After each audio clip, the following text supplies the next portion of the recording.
song, 6 foot, 7 foot. Ball on Wayne's my favorite song. You know, when I play it in my car, it's super loud.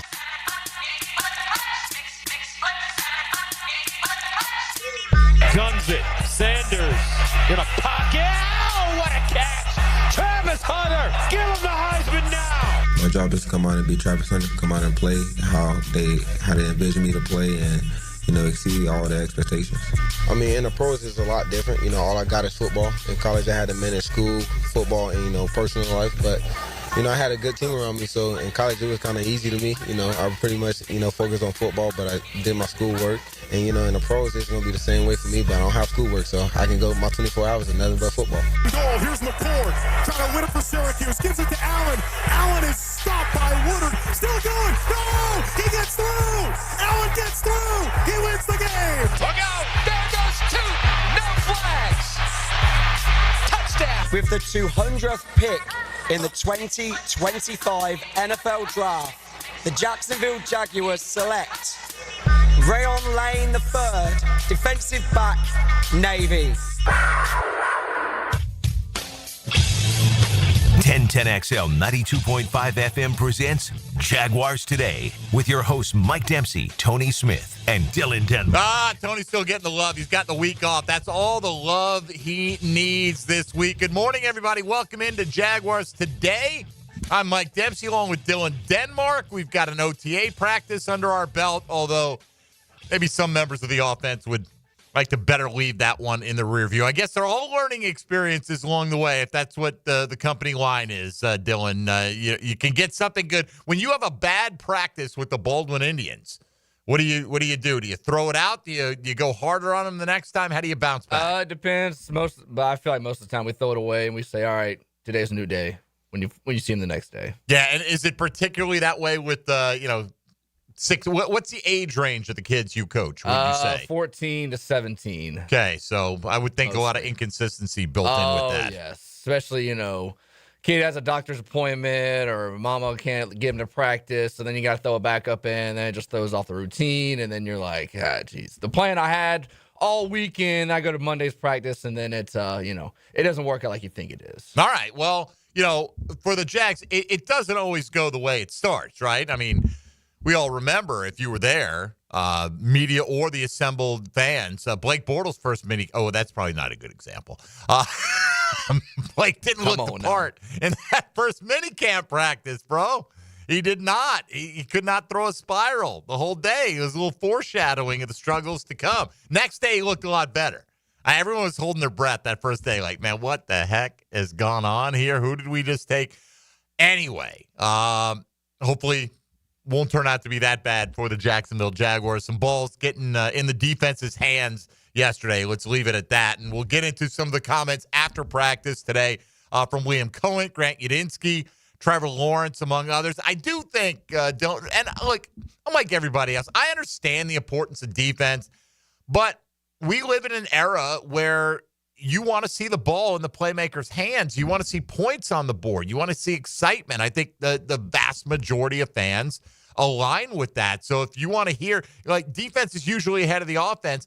I guess it could speak really poorly for the defense if your offense was ahead of them, but you want to see those fireworks. You want to see Trevor Lawrence come out and look like he's in midseason form with Brian Thomas Jr., although that's going to be harder to accomplish because we remember he didn't finish the season with Brian Thomas Jr., so we'll hear Trevor talking about the need, the potential to kind of rebuild that chemistry a little bit with number 7 out there. And again, we're in the month of May. I'm not going to get too worried about anything. Don't like Bajal Tutin putting the ball on the ground when that coming in was something that was kind of the thing hanging over him a little bit. Very good in a lot of areas, ball security. That's the issue. Didn't get touched. Apparently, it was very difficult to tell what was going on, Dylan. We had team drills going on the far field. I'm on the near sideline, so I'm 2 fields away, basically. There's a lot of guys standing in between. So you'd see something like, who is that? And we're constantly squinting to see who caught that pass or who did whatever the case. And so I didn't see, apparently Bajal Tutin just dropped the ball. On his first carry. Yes, first carry, and Josh Hines Allen would have been the beneficiary of the scoop and maybe score on that. So anyway, we'll see how that whole thing plays out. But he will factor in today when we do our Tuesday top 5, as we're going to look at top 5 guys with the most on the line to gain or lose this offseason for the Jacksonville Jaguars.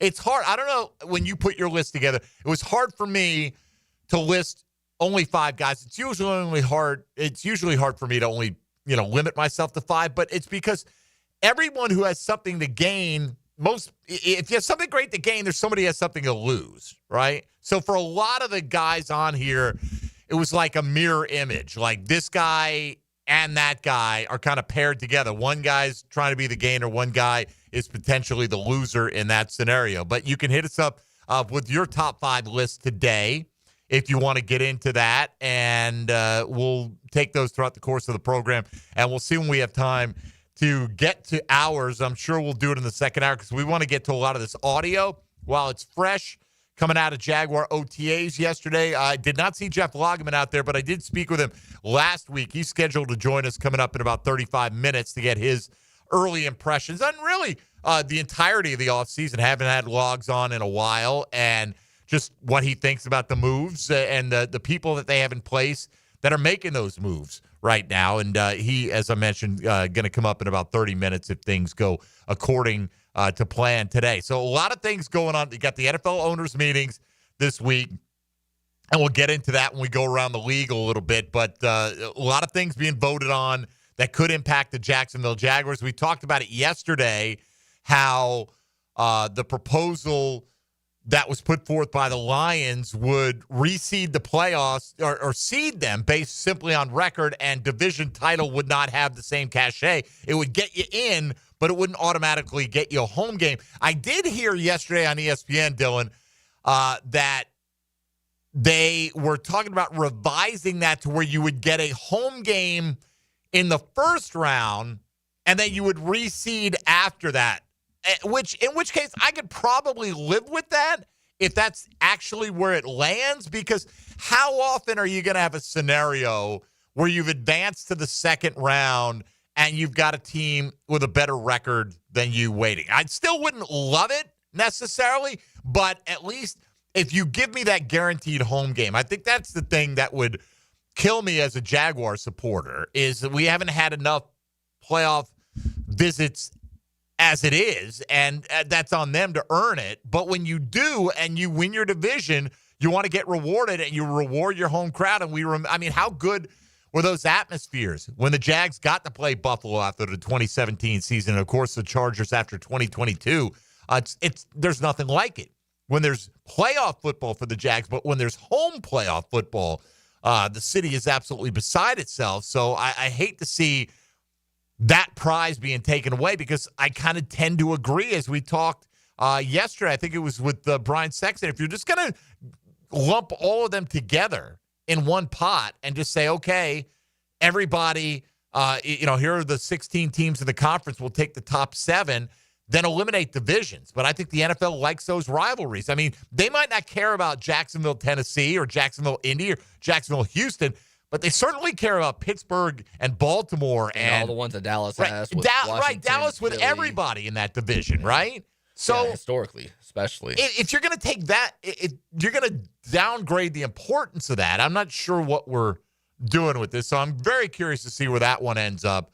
Obviously, they're going to vote on whether or not to allow active players into the Olympics. I think we'll dig into that a little bit more tomorrow, because I heard the guys on the drill talking about it. There's no question that the league would want Travis Hunter in a situation like that. I mean, Travis Hunter might, if there were a comparable pro league for flag football, and that's what he trained to be, might be the greatest flag football player out there, right? I mean, just in terms of his ability to make you miss and play both ways and cover guys. It's all about quickness and catching the football, and we'll see. It does seem like it's headed down a line where they're going to at least allow players to play. And if Travis Hunter has to start to his career like we think he might have, he is going to be one of those guys. I mean, we've had national figures talking about him potentially becoming the face of the National Football League if it goes well for him early in his career. going to have to get the help from his quarterback to get that done. Obviously, he's going to have to be able to live up to the lofty expectations for himself. But I could, without a doubt, seeing Travis Hunter being one of the featured attractions on an Olympic-style flag football team made up of primarily NFL players. So we'll see if it goes down that road. I do agree with Jeff Prosser right now. If you just whip together a team, you could handpick your team in the NFL. The guys who've been playing in that format would probably beat them right out of the gates. I don't know how much time they'll have to really focus in on that. Here's the thing, though. Can't you send a bunch of NFL guys who've never played flag football and beat the best of the world's flag football players? I don't know how competitive it is around the world when it comes to flag football. Yeah, I have no idea outside of the country. Right. I know here in America it's pretty competitive. Like, there are people in this city that go to, like, Vegas and New Mexico Big and Tennessee. Right? Yeah. Right. So, like, the cream of the crop in the USA, I would expect to be just like, a lot of countries don't play American-style tackle football. If you're not playing flag and if you don't have that model to kind of grow up to aspire to, like, okay, you know what? I may not be able to play tackle, but I can do this. If you don't have tackle at a high level, what's, the allure of playing this? I'm sure there is some, but how widespread is that? I don't know what the answer to that. So could you imagine a handpicked team of NFL players going to the Olympics and taking home anything less than a gold medal? Yeah, that would be embarrassing. That would not be good, right? I mean, we've seen it in basketball, but the world's caught up in basketball. You wouldn't expect that in any style of American-type football, be it flag, tackle, or I don't know what else we'd be talking about. Laser Apparently, Randy on the text line from Middleburg, designed by Lifetime Enclosure, saying that flag football is huge overseas. Is it? Well, he may be right. I don't know.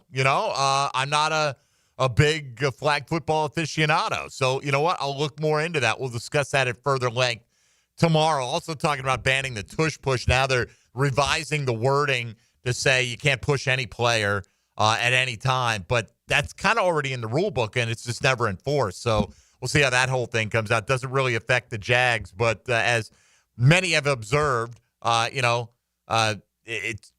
league wants you to be innovative until you come up with something that they can't figure out, and then they're going to penalize you for it. And certainly, look, I'd take a Super Bowl. If the Jags came up with an unstoppable play and it got them one Super Bowl and then they wanted to change it, I'd be mad, but I wouldn't be that mad. I'd probably be able to survive that one. All right, if you want to get in today, it's going to be a crammed show. 641-1010, though, on the Checkmate Coatings phone lines. Same number as Dylan told you a moment ago for the text line designed by Lifetime Enclosures. You can hit us up on social media today at MD_1010XL or at 1010XL Denmark. Ain't no laws when you're drinking claws, baby. All right, so coming back, Liam Cohen, head coach of the Jaguars, speaking after practice yesterday, along with his new offensive coordinator, Grant Udinski. If we can get both of them in, we'll do that coming up in the next 10 or 15 minutes. Jeff Lageman scheduled to join us in about 25 minutes from now. Hour 2, we'll hear more from the coaches and from Trevor Lawrence himself, and we'll get into today's Tuesday Top 5, your Chad and Sandy Real Estate question of the day. Who are the top 5 Jaguars with the most on the line this offseason? In other words, most to gain, most to lose. Either way, or if you want to list both sides of the same coin, you're welcome to do that as well. And hit us up in any of our various social media outlets or on the phone lines or text line with those lists that you've got. All right, coming back, head coach Liam Cohen of the Jaguars. You'll hear from him next. This is Jaguars Today on 1010XL and 92.5 FM. Jaguars Today for the Renewal by Anderson Custom Windows and Doors Studios. This is Jacksonville Sports Radio. 1010XL.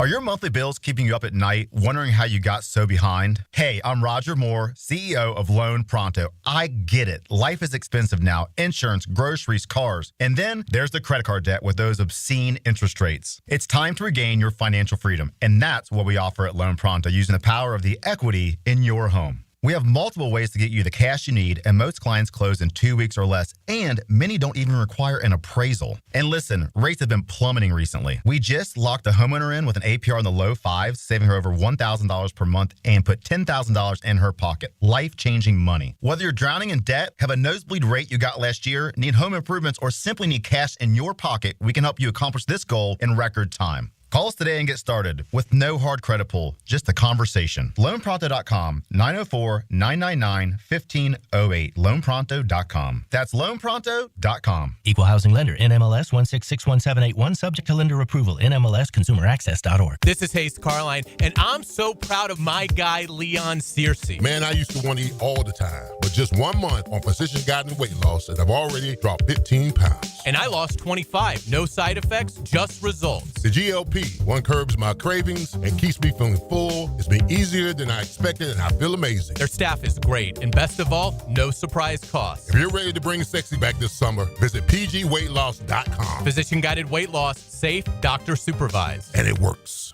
As a Florida homeowner, you're no stranger to mosquito problems. And although it's tempting to use DIY methods to get rid of them, mosquitoes are relentless. That's why it's important to enlist the help of the mosquito experts at Florida Pest Control. At Florida Pest Control, we offer specialized treatment solutions that are effective against mosquito infestations and are committed to keeping our customers protected year-round. For your free quote, give us a call or visit flapest.com today. Florida Pest Control, your local mosquito control experts.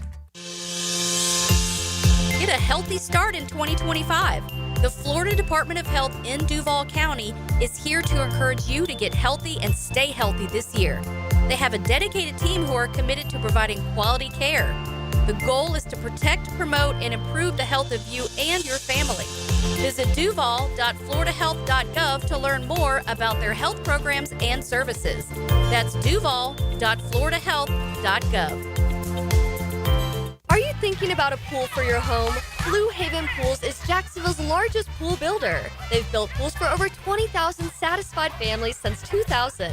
It's never been easier to design the perfect pool for your home, family, and budget. Call Blue Haven Pools today at 904-620-0090 to get a free in-home estimate for your in-ground pool, or visit bluehaven.com. Don't let another summer pass by without a pool. Join thousands of happy Jacksonville pool owners in a Blue Haven pool. If you missed it, get it on demand. And you send those out on the line. Find your 1010XL favorites where you find podcasts and at 1010XL.com. Channel 5. Duck Rooter Plumbing, Septic and Air Conditioning. Prosser here. It's a great time to sell your home, and I got just the people to sell it for you. Spring selling season is here. Rates are down. Activity's up. Now's the best time in years to sell your home. Some homes are sitting on the market, though. Hiring an expert who can maximize your equity and minimize your hassle, that's the key. And I've been telling you who those experts are. Are you listening? I recommend Chad and Sandy Newman. Go to chadandsandy.com, the local real estate experts you can trust with the sale of your home. No required costly repairs. Pick your move date. There are no long-term contracts, and you can cancel at any time. So whatever problems you think you have, I've got you this promise. Chad and Sandy guarantee your home sold at an agreed-upon price and deadline, or they will buy it. There you go. Simple as that. Christopher on Anastasia Island. My home was too big for my needs. I wanted someplace smaller and easier to manage. I got multiple offers and sold in 3 days with Chad and Sandy. You can too at chadandsandy.com or 904-414-6200. Enhance your home with Renewal by Anderson's superior craftsmanship and timeless design. Right now, buy 2 windows or patio doors and get the third at 60% off. Plus, 0 down, no payments, and no interest for 12 months. This offer expires May 31st. Renewal by Anderson, proud partner of the Florida Gators. Visit bestwindowsflorida.com to schedule your free consultation. License number CGC 1527613. AA Automotive helps keep your vehicle in dependable and safe condition. Call Sam, Harry, or Joe, and they'll check your brakes, tires, fluids, electric, and motor, so your ride runs smooth on the road. That's AA Automotive on Richard Street. Tired of changing out bad sod year after year? Get it done right with Roundtree Sod. Big or small, they have it, and always supplied farm fresh. For a lush, legendary green lawn, call 7414-SOD for a free estimate. 7414-SOD. Summer in Jacksonville is coming in hot. Lauren Brooks here. Beat the heat with Turbo Tint. Their window tint blocks up to 99% of harmful UV rays and keeps your ride cool and comfortable. Book today at orangepark.turbotint.com. Ever wonder where your food comes from? Get back to the good old days with fresh produce delivered to you from local family farms. Subscribe today at doorbellfarms.com. connecting real people with real family farms. 1010XL is presented by Farah & Farah, exclusive injury law firm of the Jacksonville Jaguars. Protecting you and your family. Call 396-5555. Jacksonville. Jaguars Today on 1010XL. Somebody said, who has the record for most fumbles in flag football on the text line, Dylan? I don't know. Fumble in flag football means when the ball is on the ground, the play is dead. Is it automatically when it hits the ground, or do you have to touch it? I don't think you have to touch it. You know? Okay, that's how we played in college. First one to touch the ball after it was fumbled. So basically, it came down to you'd try to kick it, because that was the quickest way to touch it and not get your hand broken if somebody else was trying to kick it, which was ridiculous kind of rule, but that's the way we did it. Yeah, you play it now. You're running with the ball, and the ball slips out of your hand or whatever. The ball's dead right there. You mentioned Randy in Middleburg said flag football huge overseas. His son-in-law lives locally, plays out of the country almost every year. The turnout at some of the tournaments is unbelievable. And then there's a couple others things just talking about how popular it is, which fantastic. I did not know that. I know the popularity has exploded among females playing like the last 10 years. I just see that within the schools. Like schools flag football in high school, it was like, some girls played it, but like the best athletes weren't playing it about 10 years ago. Now it's like all the girl athletes, if they're not playing softball, they're playing flag in the spring. FYI, according to this one, UNF in the late 90s won 2 national titles in flag football and played during halftime of the college national championship game. So there you go. The more you know, or the less you know, in my case, could be. So appreciate those responses, that feedback. Also got one, let's see here. I don't care. We're talking about fans want to see offense. Somebody says, I don't care about big or flashy plays. I want to see wins, period. If a defense has a good game plan and Trevor can't hit BTJ all game or Hunter, but we win, I'm happy. Oh, I get that. But I'm saying, if you go to a practice, if you're a Jag fan and you go one of these open practices, which yesterday's was not, but if you went to one, do you want to see the running game get stuffed over and over and over again? Is that what you like? I think the average person, I get it when you're talking about the end result. At the end of the day, we won. We're going to be happy. It was 10-7. I think more people would rather win 35-28 because it's more entertaining. That flat out, if you're going to win, either way, more people would want to do it in that fashion than the other way, if you had a choice. And I truly believe that. And for everyone out there, I love a good defensive game. Nobody appreciates it. All right, the third week in a row you win 10-7. The question is going to be, why can't this team score 14 points? I mean, we'll be happy with the win. We'll love the defense. But we'll have a lot of questions about why we're paying all the money we're paying to offensive playmakers in that scenario. Regardless, going to move on from that. Talk to the offensive-minded head coach, Liam Cohen, here. Or won't speak to him directly, but we'll hear what he had to say after practice yesterday. And obviously, this is all new. First time on the field with the veterans and the rookies all mixed in for Liam Cohen and his coaching staff, for everything that they put together with James Gladstone and Tony Baselli this offseason. So is Liam Cohen comfortable right now with where Trevor and the offense are? No, we're not good, We're not good. We're trying to get better, right? I mean, we're not even close. We're working towards, playing in September, obviously. And so at this point, it is strictly how much can we actually learn from every day. We're not evaluating, maybe some of the things that you would normally evaluate in a game, right? Or in the season. It's like, how many mental errors did we have? How much can we continue to be disciplined with our communication, formations, alignment, assignment? Are we going to catch every ball and throw every ball out here in the first day of phase 3? I would assume not. But more in terms of the operation, the communication, are we understanding what we're trying to get accomplished out of the calls? It's a learning phase, not necessarily a competitive phase. And do you want to be cleaner? Absolutely. Do you want it to look perfect? Yes, we all do. That's just not the reality at this phase, this time in this phase. Yeah, and I think that's reasonable. That doesn't mean when you go out there, you don't want to see, a fewer balls being picked off from your $60 million quarterback, whatever. I'm just, kind of giving you the rough view of it right there. But it is what it is. I'm sure, I would think Liam Cohen is probably happy that only one of these practices per week is open to the media, because there are going to be growing pains when you've got a lot of newness coming in. But one of the things as a follow-up to that was asked, where Trevor is mentally in terms of knowing this offense. Is he a little bit behind? Is he where you want him to be?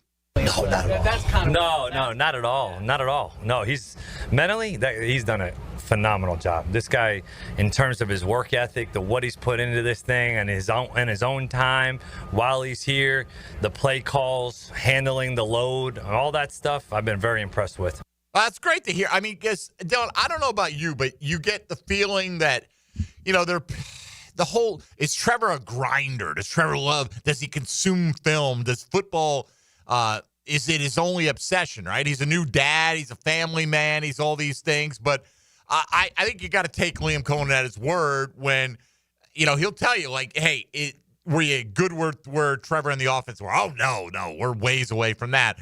Is Trevor putting in the mental work that you want? Oh, absolutely. I take him at his word when he says that. Yeah, and I mean, especially, I heard, he sailed a couple balls yesterday from what people have said on the station from yesterday. And, I mean, think about it. He has not thrown a pass to one of his receivers in a game situation since before Thanksgiving. Or a practice situation, right. Anything. Yeah, so, I mean, it is, and I know they had a practice with all the guys a couple weeks ago in the voluntary that's true. Portion of it. But I feel like it's getting, as the weeks go on, you ramp that up and, the speed gets a little quicker. And it takes timing. That's all it is. It just takes some timing. All right. Liam Cohen. All right. So the first day wasn't great, but he said he did feel the energy out there. First day, putting it all together. It's not going to be as clean as you'd like it to be, as I kind of already alluded to. But what's cool is you do feel a little bit of an energy. You saw Travis make a couple plays when the ball went his way. You see the hands that he does present. I thought De'Ami Brown had a really nice day prior to kind of getting a little bit. I mean, he was feeling it. I mean, these guys, you could tell talking to them. Yeah, they were feeling the heat. They were feeling their legs a little bit. And ultimately, that's what this is all about, is trying to get those back underneath ourselves, getting better into football shape. You can run, you can do all these things all you want, but until you start going out there in football and doing it, it's a different feel. All right, what about specifically as we get into the backfield here with Bajel Tutin laying the ball on the ground? Obviously, he came out of rookie minicamp, and what are you going to see in rookie minicamp? He looks quick, he looks the part, but there's no contact. There's no contact yesterday. He just dropped the ball. And again, wouldn't be that big of a deal, except that was kind of the moniker that he carried into the early days here in his National Football League career, is that ball security can be an issue for him. So just Liam Cohen's take on what he saw from Bajel Tutin yesterday. Yeah, I think he put the ball on the ground today. That kind of stands out. But I thought last week, as we were kind of getting more into the scheme and he was getting a little bit more comfortable, I thought he started to get a little bit more into it, had a couple better runs of feeling the zone and being able to stick his foot in the ground and accelerate. So, good learning experience. First time in a live setting in the National Football League on your first carry. Hopefully you learned something from that moment. But I think all together, that running back room has done a nice job in terms of the competition, the acceleration, and the teaching for some of those young guys, and also the veterans doing a nice job of trying to help those guys out as well. It's not how you start, Dylan. It's how you finish. Quote a cliche here. Do you remember how Kareem Hunt's career began with Kansas City? I remember it was pretty good if I can recall correctly. First carry, he lost a fumble on his first carry in the NFL. That. Then he went on to lead the league in rushing. Yeah.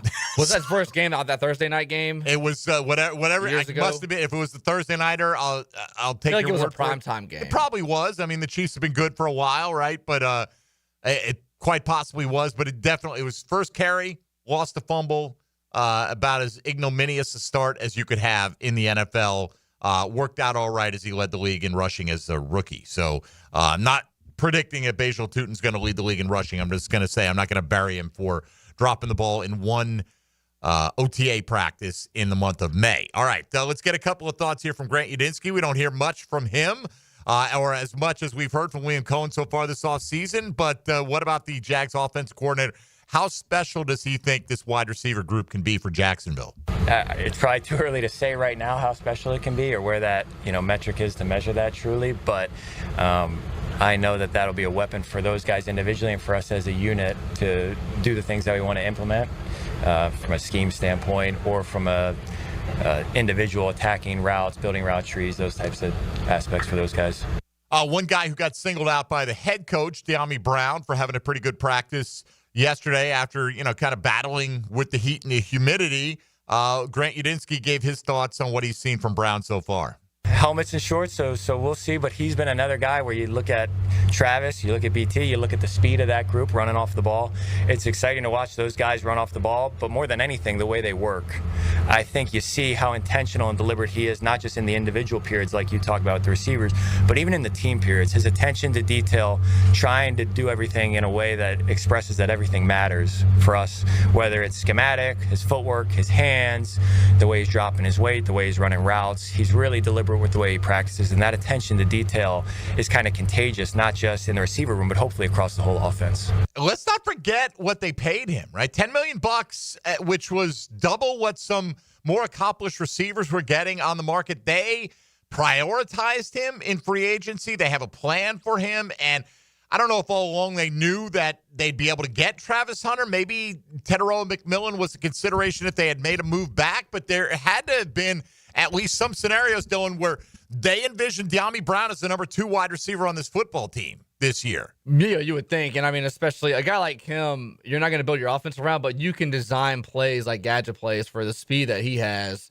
I'm sure Liam Cohen and Grant Udinski thought that they could use him and give him the ball a couple of times in the game where at least that you could give a break to the other guys and, he could showcase his talent as well. Well, look, if it came down to a case where Cleveland refused to accept the Jags offer and they just said, no, we got to get the star ourselves. We're going to get Travis Hunter. Fine. And the Jags then in that scenario, I think the way it played out would have been Ashton Genty would have been the selection. It would have been some playmaker. Right. I truly think it would have been I think much more likely Genty than McMillan, in my opinion. I could be wrong, but let's say if it had played out that way, Dyami Brown would have a much bigger role potentially on this team. As it stands, right, he's going to go in there and compete. He's probably thinking, look, this is my chance to show I am a starting caliber player in the National Football League.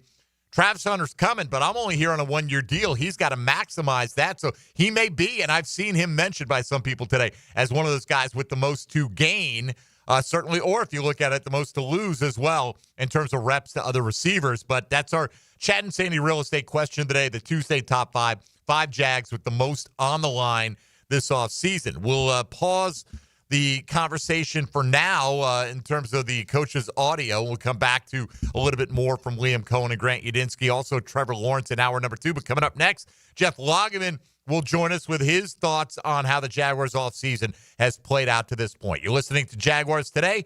Keep it right here on 1010XL and 92.5 FM. Hey, folks, Mike Dempsey here for Apex Roofing and Contracting right there in Jacksonville Beach. Look, time to get your roof hurricane ready is now. The rainy season's no joke. If your roof's got damage, leaks, or it's just plain worn out, you don't want to wait. Apex is local. They're dependable. They're going to show up on time. How many roofers do all these things? And they use only premium materials with ironclad warranties. No shortcuts, no stress, only quality work that you can trust. Skip the storm season scramble and reach for the peak. That's Apex Roofing and Contracting right here in Jacksonville Beach. Online at apexroofingfl.com. Jaguars Today. For the Renewal by Anderson Custom Windows and Doors Studios. At 1010XL. 1010XL takes you behind the microphone. Let's don't get emotional about it. No! Dan Hicken and Jeff Prosser. The Drill. You're a big baby. Barely raised my voice. I should call your mother. Mornings on 1010XL. It's the perfect day. You're just driving along, listening to your favorite music. The window's down. There's a cool breeze. Life is good. But wait, hold on a second. You're not wearing a seatbelt? You'd better put that on before that... Uh-oh, too late. Cops everywhere are stepping up enforcement, so you'd better buckle up or you will get caught. Sorry to ruin your day. Click it or ticket. Funded by the Florida Department of Transportation. DUI? BUI? Don't stress. Call me Malcolm Anthony, 2854-LAW. That's 2854-LAW for Malcolm Anthony. Right now, they're on their way to disrupt your life, make you uncomfortable, and rob you. Don't bother calling the police. They can't help. That's right. Summer heat and humidity are about to attack North Florida again. You know what to do. Call Mike Merritt. Mike Merritt's Heating and Air has a license to chill. When heat and humidity are attacking you, Mike Merritt provides a comfortable chill at a bargain price. Mike has been keeping North Florida comfortable for 30 years. Mike Merritt technicians are never paid commissions, meaning you'll never be pressured to buy something you don't need. And Mike Merritt knows cooling issues can arise anytime. They don't just happen during business hours. So Mike Merritt never charges overtime fees. When you need us, we're here for you. Remember, in the fight against heat and humidity, Mike Merritt has a license to chill. Visit merrittair.com. Florida license number CACO 50384. Hey, Hicken here. So much of what makes us a family takes place in our homes. That's where Zero Res comes in. I love Zero Res, and this month get Zero Resified from Jacksonville's #1 carpet and air duct cleaner with May Mayhem. A 3-room special starting at $149 plus the 4th room is free. You owe it to yourself and your family to breathe healthy, happy, and clean. Call Zero Res 28757 or go online at zeroresjacksonville.com and say you want the Hicken special. Zero Res, spell it forwards or backwards. It's the right way to clean. Zero Res. I'm with Greg from Cycles of Jacksonville, and Triumph has been a legend on-road. They've branched out to their off-road division as well. Give us the latest on what you can find on the asphalt. They've got some great new products. They've got the Scrambler 400s you can get into for a little less than you might think. It's a great price point bike, but still a Triumph. So affordability is also part of the equation. It is, and it looks good, and it rides good. Cyclesofjacksonville.com, or check them out on their Facebook page, the showroom ready and waiting for you on Atlantic near Regency at Cycles of Jacksonville.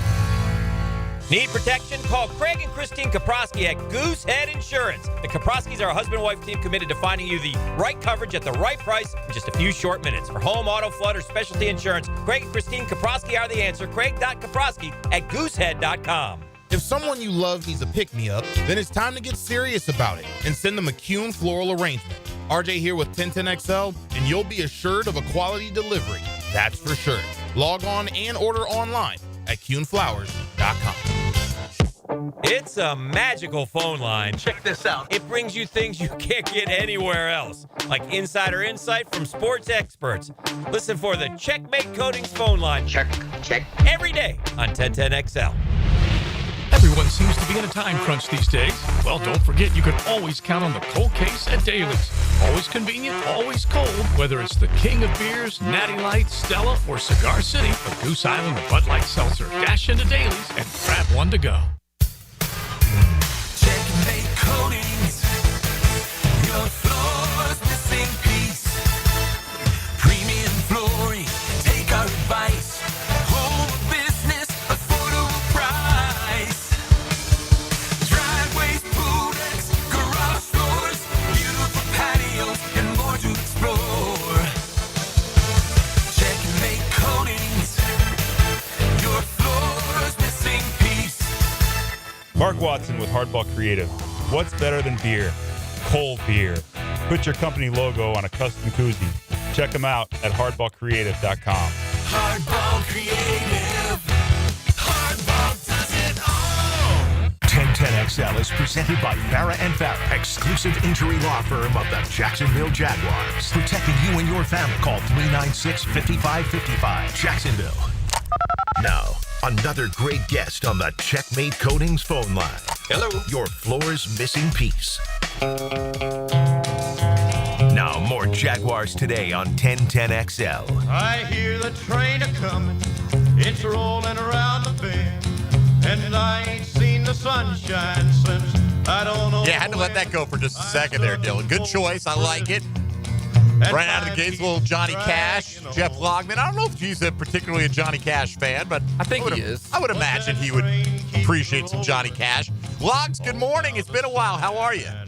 Good morning. I'm doing great, man. Who is not a Johnny Cash fan? That's right. I didn't know if you were like a particular fan, but everybody loves a few Johnny Cash songs, I think. Yeah, if you know it. I'm not a big lover of all of his stuff. Man, he's got some stuff that is just considered classic and must listen to. Yeah, I didn't know. Did you see that Bob Dylan movie, by the way, with Timothy Chalamet as Bob Dylan? I have not, and it's on my list to watch. It's actually really good. Like, you don't have to be I thought it was I didn't realize he and Johnny Cash like overlapped a good bit. They had a lot of interaction over the years. So. I'm sure they might have partied a little bit together because think? both of those guys were known for partying a little bit, right? All right. Well, hey, to each your own, Logs. All right. That's right. Our party is every Sunday when the Jags take home a W. So just give me kind of the overview. It's been a while since we've had you on. Just how do you feel? Like, are you satisfied with the position they put themselves in? We don't know what the results are going to be going forward, but just the sum total of the kind of behind-the-scenes move they've made with the coaching staff, the front office, Baselli, and the player procurement, everything. If you can kind of wrap up your feeling about what they've done this year. Yeah, I'm very excited about what they've done, and I think that back and I think Tony and you, Mike, and I have talked at various times through the years that you go back to when they brought Coughlin back to be the EVP. They had it right. They just didn't have allow time to kind of let it mature, and the roles weren't exactly well defined. And I think this is the perfect setup, because there's so many demands on a head coach to have an EVP of football operations to help kind of oversee a lot of the things that a coach or a general manager would normally see, and just allow the general manager to focus on player procurement and the coach to focus on coaching, and then the EVP to allow all of the tools to be at the disposal of the general manager and the coach. And I think it's a wonderful setup. I got complete confidence in Tony. You guys obviously know he's a good friend of mine, and I think he's going to do a great job because he's got a great perspective on the game, and he knows what he doesn't know. And I think James Gladstone is very talented, very smart. Liam Cohen is, I think, a smart offensive coach, and he's young, and there's probably going to be some mistakes made. But, sometimes you just got to grow up with a young coach. So, and all of that, being said, at the end of the day, the quarterback's got to play better too, So as much as we want to talk about the design of the front office and how the organization is structured, the players are still the most important part of the whole program. No question about it. And look, when Liam Cohen and James Gladstone were hired, though, Jeff, I think they understood that it comes with, this is our guy for the foreseeable future. Like, we're pot committed to Trevor Lawrence, and that's the direction we're going. And there are a lot of teams that would probably trade places with the Jags. But you're right, he hasn't been perfect. But he's still only 25. He still has plenty of room to grow. What kind of growth do you expect from him this year? Like, what will we see? What version of Trevor do you think we'll get in 2025? Well, I'm hoping we're going to get the best version of him yet. With everybody talking about how Liam Cohen's offense is so quarterback friendly, how he makes it less quarterback centric and relies on the running game and allows the other parts of the offense to function at a high level. I love hearing all that, but still at the end of the day, the quarterback has got to make some progress, and you got to be able to surround him with some weapons. And I think right now, with the addition of Travis Hunter, the emergence of Brenton Strange and Brian Thomas Jr., there's a lot of weapons on offense. And then you add Diami Brown into the mix, an improved offensive line that's going to be competitive. And I don't know if they're necessarily done yet. There's still time to add to this roster as the offseason kind of keeps rolling along. And then once you get down to the nitty-gritty, when training camp and final cutdown day, trades or guys that can be acquired from the waiver wire. There's a lot of possibilities to still continue to improve the roster. Lugs, how important is this offseason for Anton Harrison? Well, he's got to step up. You drafted him to be one of the better left tackles, if not, Pro Bowl caliber tackle in the game. And I understand that James Gladstone didn't draft him, but I think that was pretty much a widespread belief that Anton Harrison could take that step and be that type of player. And he's got to be better. I thought last year that he took a step backwards, and that's not where you want to be. Offensive linemen are supposed to take incremental steps to get better every year, and I don't think he necessarily did that. And I think the shame of it is that his first year that he had was better, and he was injured, and that just doesn't make a whole lot of sense. So He's definitely got to take a step up, and hopefully, change of coaching staff, change of position coaches. You hope that all that factors in, given him the best year that he's had yet, and the offensive line just to play to their capability. You know, there were a lot of scenarios Lugs discussed, at least, maybe not as internally as we discussed them, on the air and in different venues, that the Jags could have gone offensive line early in this draft if Will Campbell had been there, for instance, as a potential, or maybe earlier with one of their other picks along the way. They did get Milam. They get Jonah Monheim in there as well. You combine that with the veterans that they brought in your opinion, did they create a good enough competitive environment that you think this line will be significantly better with whatever five emerge? Yeah, I think the short answer is yes. And, in the past, there's been kind of conversations about, that there's competition, but I think it was more just a little bit of empty words, whereas now I think it's legitimate. You've got, a fairly high pick in the draft that's going to be a guard or a tackle. You got a center that I think is going to be a really strong developmental player. It's going to be kind of hard to supplant Hainsey at this point. Luke Fortner, who knows where he's at. The last time we've seen him play a significant role, it hasn't been great, but look, everybody's allowed to get better, so I like where they're at. I like what they did in free agency. And so I think it is going to be a competitive situation, with some of the draft picks that they've had of late, and then also the free agent acquisitions that they have acquired. And, I'm excited to watch that group because I think there's a lot of possibilities. And the reality is that when you have a new staff, the fact of the matter is there is real competition. There's no favoritism towards draft picks. There's none of that. Talking here with Jeff Lageman of the Jaguars Radio Network, of course, a longtime co-host here on Jaguars Today in season on Tuesdays. Check the tape Tuesdays, as we like to refer to them. Logs, I loved the transparency prior to the draft as James Gladstone, Liam Cohen talked about, hey, we're not going to take a guy here who's going to block a young player's chance to come in and play. And they didn't sign any edge rush help of note before the NFL draft. And then when it didn't fall their way, they went out and immediately they had Emmanuel Ogbah on speed dial ready to go. So I like the approach. What do you think about the addition of Ogbah? Is this the third pass rusher this team's been missing the last couple of years? Yeah, I think he is, and he's been proven. He's been there, done that. So I like that. And I think in years past, they were slow to kind of commit to something like this.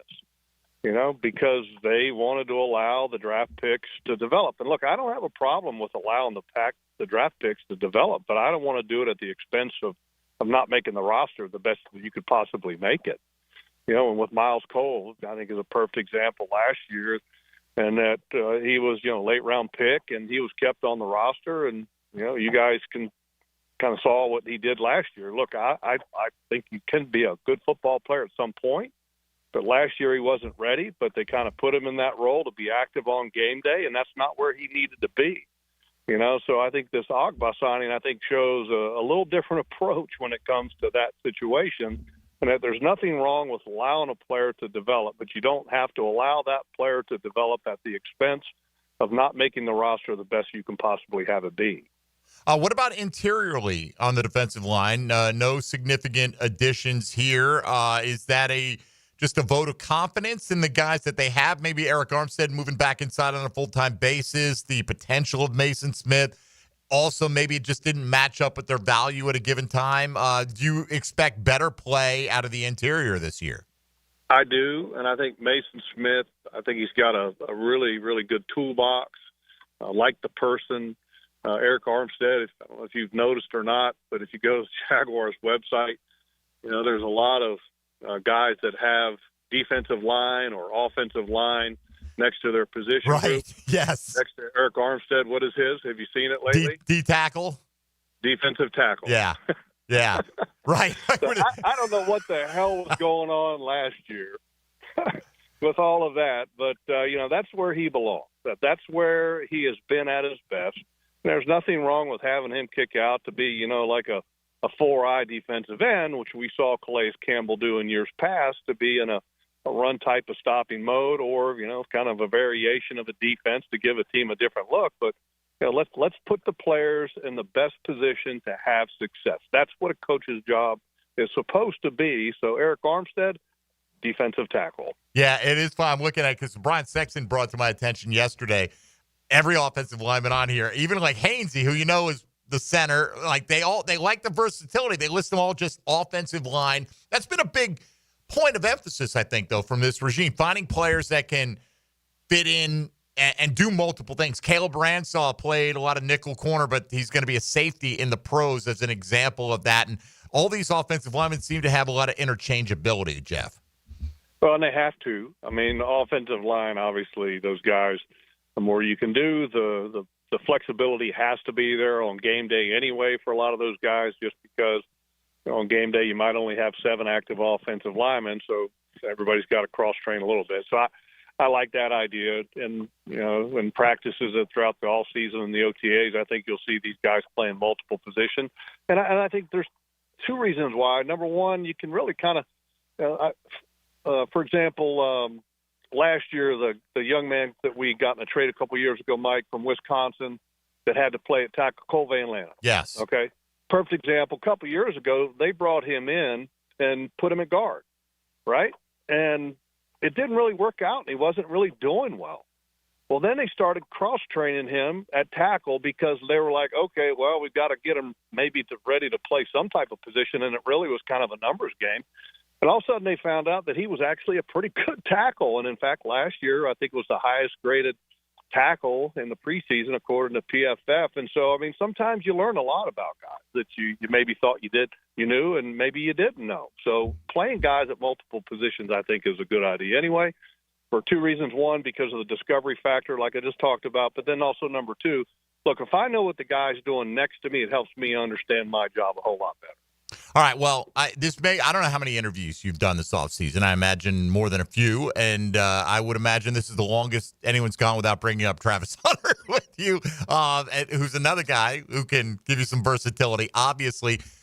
What is reasonable in terms of his impact? What should we expect? I mean, we all want him to be everything that he potentially can be immediately. That's probably not going to happen. How big of an impact will he make in his rookie year? I think it's going to be strong. I think it's going to be maybe the biggest impact going all the way back to the first, second overall pick in the draft, Tony Boselli. I believe that. I mean, he's just different. You watch this guy move. You watch him at practice. He does things in an effortless way. Body control, speed, movement, hands. I mean, there's nothing that he doesn't do at a high level, and that's mostly just watching him on offense and defense. I mean, heck, he was the best corner in the college football game last year and in the draft. And, I think is going to be a ultra talented wide receiver. And I think that's his natural position. And that's the position that I would want him to get the bulk of the reps. Just because he can impact the game at a greater level from the wide receiver position than he can at corner. But, yeah, I can't wait to watch that we're going to all have a front row seat of something that hasn't been done in the modern era of football. And, my popcorn is ready. I can tell you that with butter and salt. Hey, amen, bro. We're all lined up with our bucket on that one. All right, let's wrap up with this because I've had several people ask me about this knowing that you were coming on. Boselli moves to the EVP slate. What kind of radio booth are we looking at this year? Well, we're still trying to figure that out, okay. And we're having discussions about it. But there's a lot of possibilities that we can do. But I think for sure you'll see me and Frank and Bucky, and then do we bring in another at some point, move people around? I don't know, but I can tell you this: I think the people that listen to the Jaguars football games will be happy. And they'll be really happy this football team gets better and starts winning a lot of football games. And you know what? We could have anybody in the booth and everybody would be happy. Amen to that. And look, I didn't mean to put you on the spot, but people are asking, so I passed it along, and it's something of interest to Jaguar fandom. They got used to you and Boselli going back and forth, and very entertaining and informative over the last however many years it's been. So. Yeah, man, it was great. I mean, I had so much fun, and it took a little bit, to kind of find that groove with Tony, and then once we found it, it was great and it was fun, and and where Tony's at now, maybe we can get him to come back and do some guest appearances and some broadcast duties, but he's got some other things to worry about and focus on, and I'm excited for him and happy for him, and I think it's the best way to utilize Tony's talents. And look, if at some point, he's not good at his job, maybe we can bring him back. Yeah, he's always got a safety net. Right I'm there. just kidding. He's going to do great. We all hope so, man. We all hope so. Hey, it starts fresh. I always get renewed optimism every offseason, so I'm not going to let a few drop balls or sailed passes or whatever get me down from one OTA practice. We'll see. I don't want that to be the drumbeat all off-season logs, but no, I know, and I actually, watched practice yesterday. Was there yesterday, and it wasn't the best practice, but as we've seen many times before, let's not get too excited for any reason at this time of year. Let's get excited when we go on Sunday and the team plays well. Right on, brother. All right, you can find Jeff, as always, out there on social media at Logs56, LOGS56, and once we get the season back and rolling, he'll be back in here as a regular for however many years it's been as a co-host on Jaguars Today. Logs, appreciate you spending some time with us. We'll check back in maybe in a few weeks after we've got some more practices under the Jaguars' belts, but thanks for weighing in today. Sure, and I'll bet you that I have done a first for your show. Oh, no. What is that? Have you ever interviewed somebody who was in the ocean in a kayak? Nice! That was live from a kayak? That's Yes. pretty good, brother. Well, enjoy, Yes. man. I'm glad. I'm catching a few fish, and I just took a little break here to do this with you. But, yeah, it's a beautiful day on the ocean. My man, we caught him out there on the ocean. Logs, we appreciate it, man. Have a great day out there. All right, thank you, Mike. All right, buddy. We'll see you. Jeff Lageman, live from a kayak in the Atlantic Ocean. I presume it's the Atlantic Ocean. That's a long trip if you're going to the Pacific. He was out at practice yesterday, so I'm gonna guess he stayed local on that one. Yeah, I don't think we've had anybody in a kayak, at least that I've been aware of. We had somebody call us from prison once. Really? Yeah. How long ago was this? This is years ago. Hacker probably remember. I think Hacker might have been producing for me back then, and they're like, "Yeah, man, we love listening here on the yard or cell block D or what." I don't know what it was. He was like, it was like one of those deals. Very strange, but what prison? Do you remember like what city? Might have been Stark. Okay, that checks out. Yeah, I think it was Stark. So Death Row. I'm thinking no. Like, don't you usually, if you call out of a prison, you get will you accept the charges kind of thing? Yeah, right? I think. Right. I mean, So- I've never received a call from prison, but that's what I've seen. It may have been one of the, maybe the guy had just gotten out and he called to tell us how much he appreciated listening to us while he was locked up. I'm not sure about that. And we tried to get a guy. There was a Jaguar fan that let us know they were going to some expedition in Antarctica once. This is when we're doing Jaguars Today.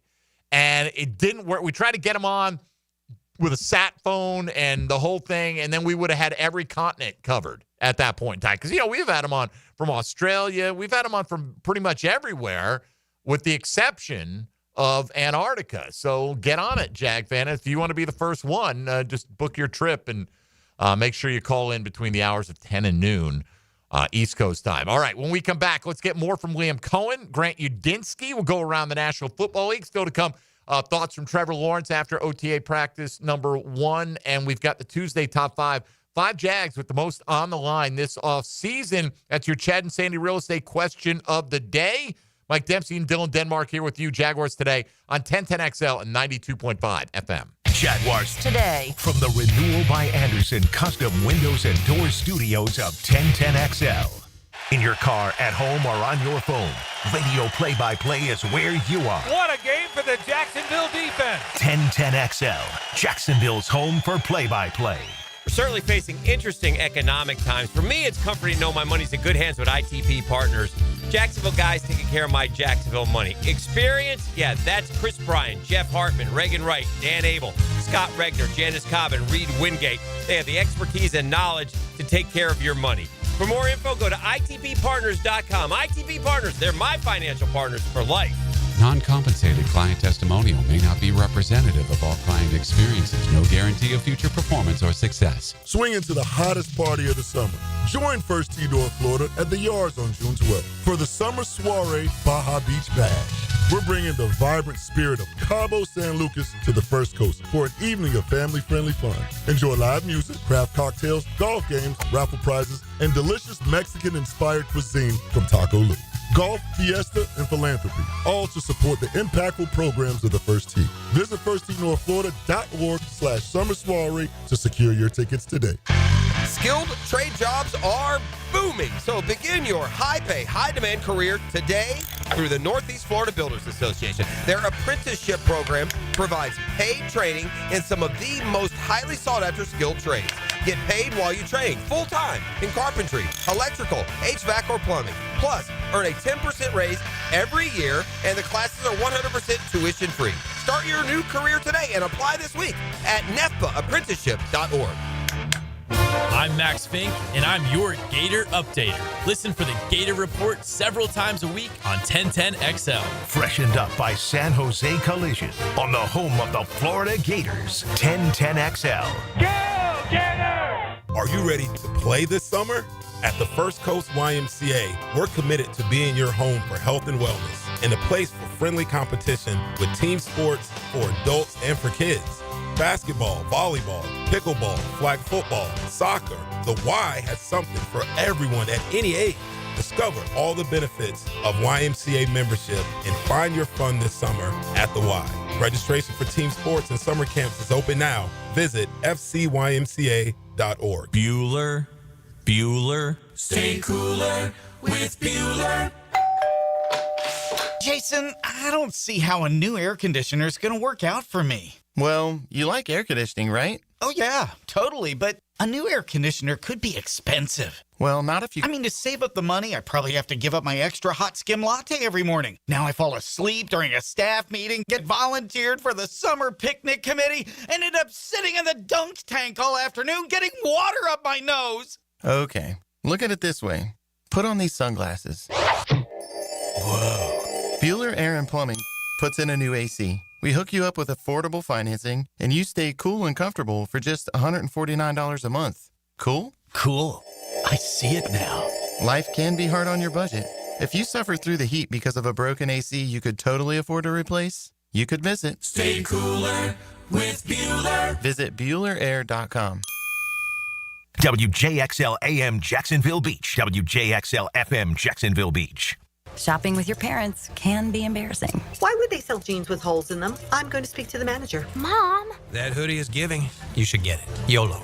Thanks to the Chase mobile app, your kid can shop independently while you keep an eye on their spending. So you can go from... We can be twinsies. ...to... How was shopping? Saw you stayed on budget. Thanks, Mom. Freedom for kids, control for parents. That's family banking from Chase. Account subject to approval. Chase mobile app is available for select mobile devices. Message and data rates may apply. JP Morgan Chase Bank N.A. Member FDIC. St. Johns County parents, does your kid have energy to burn? Want them to play a sport for their middle school? Sign up today for the St. John's Middle School Athletic Association. Tackle football, dance, and cheerleading. Who doesn't want their kid to be the next NFL quarterback or dance floor diva? You know how fast your kid can go from playing Xbox to practicing their touchdown dance or sideline cheer? Visit sjmsaa.org. sjmsaa.org. The housing market is as busy as ever on the First Coast.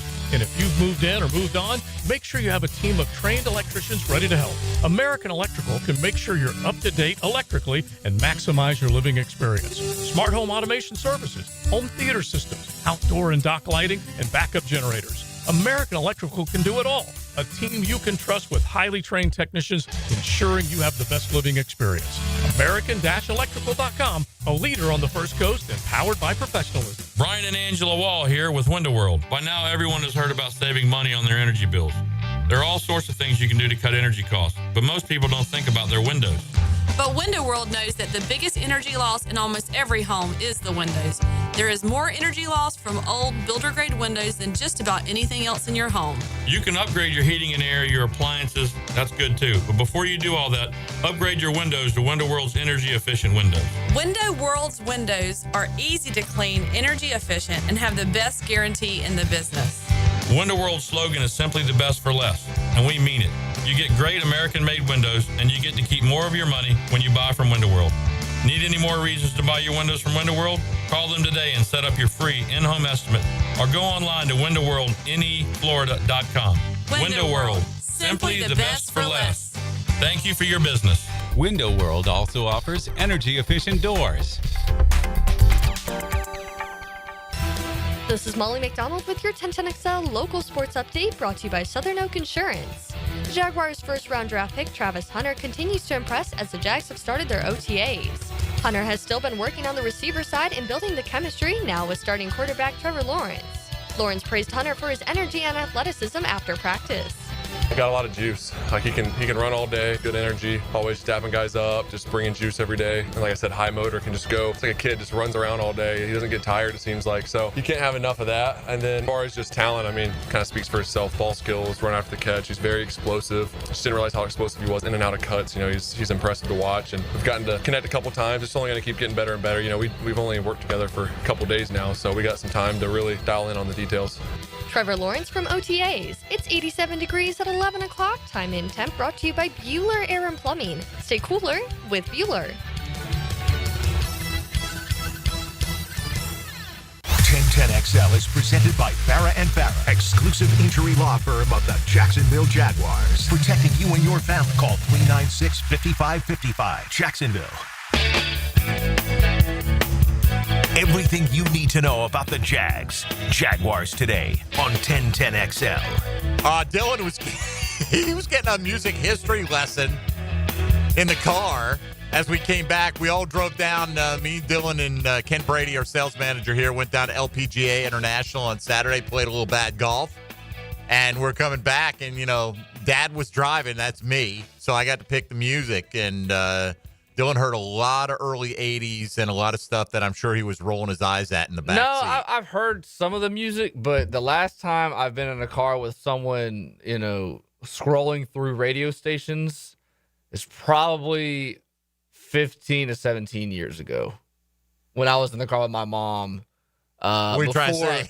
Before she discovered that you can get music on your iPhone, you can play music from your iPhone from there. Yeah, I've never done that. I've never had a music service. I don't Spotify. I don't do any of that stuff. So, you know, I'm okay. Because usually I'm listening to 1010. It's all seriousness. My car's always on 1010XL. I like talk radio, but when I'm driving and we're out of the range or whatever, and I put on a few music stations, it's not worth it. I don't care that much about it. I'll find something I can listen to for 30 minutes. But yeah, we're really, I think the Police came on and we're debating what album some of the songs were off of. That was okay. Y'all were, not me. Yeah, Ken Brady and I were. You were in the back seat, and I'm sure you were taking notes for the old men in the front seat and what they were doing, just so you could laugh at us later, which is fine. You know, well deserved. Every generation does it. All right, let's get to a look around the NFL. Now, Gems Around the NFL, brought to you by Beach's Jewelry and Pawn in Jax Beach. I got a few notes from around the National Football League. Guard Joe Thuney and the Chicago Bears have agreed to a 2-year contract extension after Thuney got dealt there this offseason. A new 2-year deal worth $35 million. Thuney will now make $51 million over the next 3 years, $33.5 of that guaranteed at signing. He'll make $16 million on the final year of his current contract. His new deal propels him up to 17 per year on average, which ranks 4th among left guards, 10th among all guards in the National Football League. San Francisco linebacker Fred Warner agreeing to terms on a 3-year, $63 million contract extension. That includes $56.7 million guaranteed. That's a big chunk of that. Obviously, Warner's deal elevates him from second in per year annual salary for inside linebackers to the top of the heap. He comes in at $21 million per year, just ahead of the Ravens' Roquan Smith at $20 million per season. I thought Warner had a little bit of a down year by his standards last year. So there'd been a lot of talk that they're going to try to get something done this offseason. They did. So good for him, man. That's a lot of guaranteed coin in his pocket. And finally, among the many issues the NFL owners will vote on at their meetings this week in Minnesota include whether or not to reseed the NFL playoffs based on record, the potential banning of the so-called push-push play, and whether or not to allow active players to compete in Olympic flag football beginning in 2028. So that's what's happening in part around the National Football League. Coming up in this hour, we'll get to thoughts from Trevor Lawrence, Jaguars quarterback, after practice yesterday. It dawned on me yesterday, Dylan. It struck me as I told one of the members of the Jaguars PR staff, because I was showing up, for the rookie minicamp, we had to get a wristband because fans were in attendance, and I guess you didn't want anybody just wandering in. And so when there aren't fans there, it's more of a kind of, hey, we know you, we see you. I see the same guy at the gate all the time. He just kind of waves you in. But I wasn't sure what the situation would be, so I texted PR. So I went to thank them for being on the lookout just in case I needed it. And I said, and I'll be out here next week as well. And I thought to myself, I'm off next week. Psych. I am off. Although, and then I thought this, because I'm doing a staycation, and I'm thinking, maybe I'll go. You could. I might just go. I might just go and go watch practice. Like, what else am I going to do? Dude, I can tell you, I was just on YouTube last night. Some of the numbers, I think it was Jamal, about his camera from News for Jacks. The numbers they do with him just showing Travis Hunter, like last night, it was only up for a couple hours and already had 37,000 views. I don't doubt it. Insane. I don't know how Jamal St. Cyr does it, because I'm not one of these people, like, I can't tweet at practice, right? Like, I'm not, I'm not obviously in the age demo where I can just type blindly on my phone, but like, you get glare on your screen. I'm constantly looking for misspelling. You know what I mean? Like, but Jamal will be like, Trevor Lawrence to De'Ami Brown for 7 yards. He has like, play-by-play yesterday. Bro, it's unbelievable. I'm like, how do you do this? I don't know. But that's why we have Jamal on the program, because he's capable of feats that mere mortal like myself cannot do. And that goes for me, O'Brien, many others who are able to keep up in somewhat real-time commentary on what's happening out there. Your boy's out there squinting going, was that Travis Hunter? Was that 12 over there? Like, I can't see a damn thing compared to what, Jamal's just like, very adept at what he does. So much appreciated. Also saw the voice of the Jaguars out there yesterday. Frank Frangie. You may have heard of him. He's going to join the program tomorrow to give us some Jaguar thoughts as we continue the guest parade in lieu of a Tony Smith co-hosting post this week. D-Rock later in the week. Of course, Tom McManus will be back after a 1-week hiatus as well. All right, before we get to Trevor Lawrence, we want to wrap up a couple of final comments here. Got one from Grant Udinsky, one from Liam Cohen after yesterday's practice. So we'll start with Udinsky here, who we left off with earlier in hour number one. Just said, it's his first gig here. He's an offensive coordinator. He has learned a lot already, he feels, on the job. A lot. We probably spend all day here if I listed it all. But I think I've learned first and foremost about the people that I'm doing it with, because a lot of these guys I had interacted with but not spent a ton of time working with. And it is such a human element to it, where there are different personalities, there are different people, not just the players, but the coaching staff. So kind of learning that workflow and the dynamic and trying to find a groove between strengths, weaknesses, how to optimize that workflow. That's probably been the biggest thing.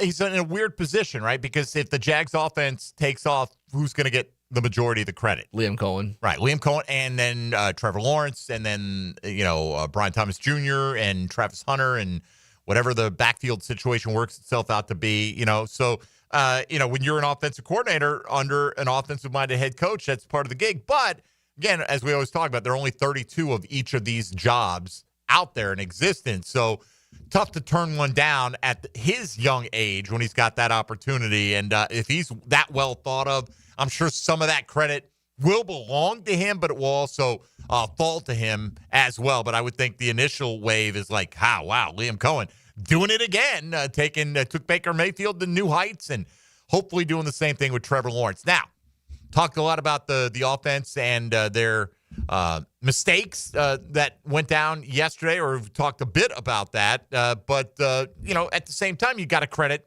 the defense at times. And it's always a balancing act. How much credit do you give to the defense? Is it poor offense? Is it good defense? Where's the line? I think coaches like it when it goes back and forth a little bit. But Liam Cohen acknowledging some of the good things the defense did yesterday. They did some really good things today. I thought, just from a communication standpoint, punching the ball out, doing it in the right way, though, right? We had a couple guys just trying to be intentional about getting the ball out and getting their hands on the football, something that we're, actively trying to be intentional about this whole the practice field. I thought that they did a nice job kind of setting the line of scrimmage, playing with length on the D-line, and, the ball was out. I mean, the ball was on the ground too many times for us offensively, but, hey, on the flip side of it, that's the first time as a head coach you actually kind of have to be very neutral in those moments where I'm kind of ticked off that the ball's on the ground from an offensive standpoint. But ultimately, man, defense did a nice job of getting the ball out today for us. All this audio courtesy of our friends over at Jaguars.com. Always appreciate them. We're all on the same team here, moving in the same direction. Look, this team needs to create more turnovers. There's no question about it. I've yet to come across a defensive coordinator when he gets hired that doesn't want to talk about want to be an attacking, aggressive, keep the offense on their heels, let us dictate terms, mindset. And Anthony Campanile right there in that school, but they all say that, right? So it's good to see, at least for day one, you see some of that result on the practice field. And hopefully when the games really matter, that's a huge part of it. Getting easy field position, setting up your offense for success, and then having an offense that can pay it off and be more efficient in the red zone. Got a lot of work to do this offseason. That includes the quarterback of the Jacksonville Jaguars, who we will hear from next. Trevor Lawrence spoke after practice yesterday. You're listening to Jaguars Today. Keep it right here on 1010XL and 92.5 FM. Seminole and proud of it. Let's give him the chop. Rick Ballou takes you into the night.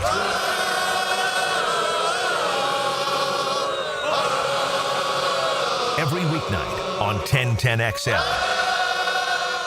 Jaguars Today. You're at the home of the Jaguars in the Renewal by Anderson Custom Windows and Door Studios. Superior products, exceptional service. Hayes Carline here. If you're shopping for a new ride, you've got to check out Atlantic Infinity. Not only do you get a luxury vehicle, you also get the Atlantic Infinity Promise Free with every new car. That's almost $2,500 in added value just for buying smarter. And you don't have to sweat it out on the lot. Shop in their indoor climate-controlled showrooms. It's cool, comfortable, hassle-free. They're on Atlantic near St. John's Bluff, or browse anytime at atlanticinfinity.com. When it comes to your utility bill, JEA wants to help you use less so you can save more. We offer a variety of free programs, like efficiency and irrigation assessments that'll teach you ways to conserve energy and water around your home.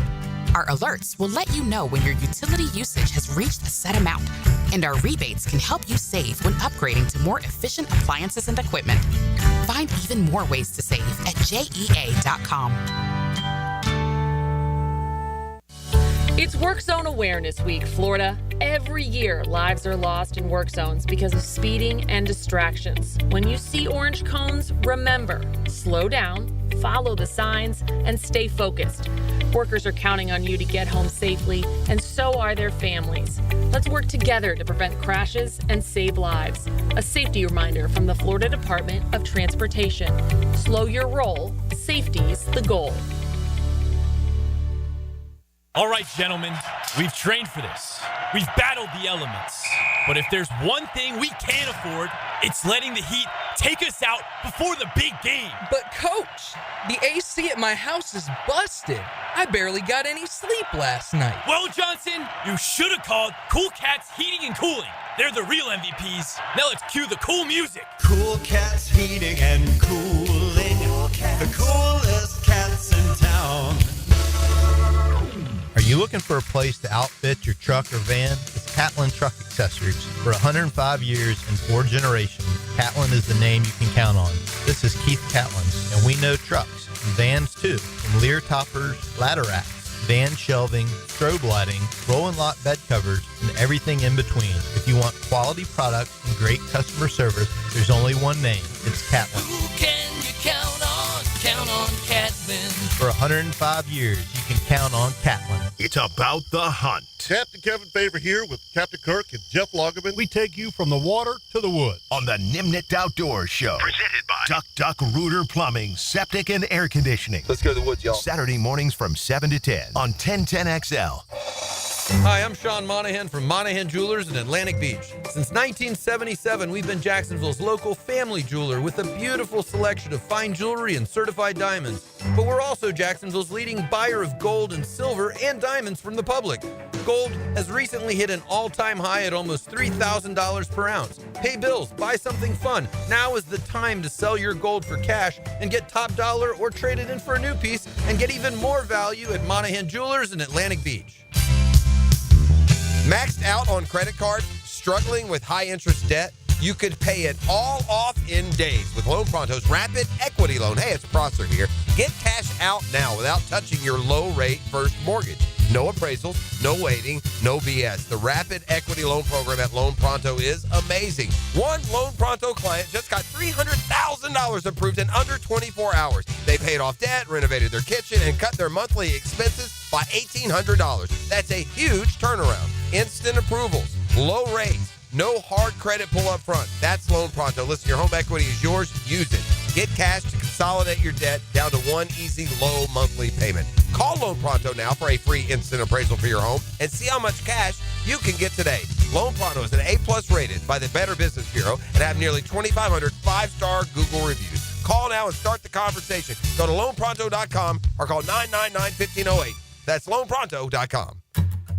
Mia here for my friends at Closets by Design. It's been a few months since they built my custom closet. Even my family is obsessed. And with Father's Day right around the corner, why not surprise Dad with his own custom garage workspace? Tool storage, workbenches, the whole works. Closets by Design creates custom solutions for every space, lifestyle, and budget. That includes Dad's. Call to schedule your free in-home consultation and receive 40% off plus an additional 15% off. Visit closetsbydesign.com.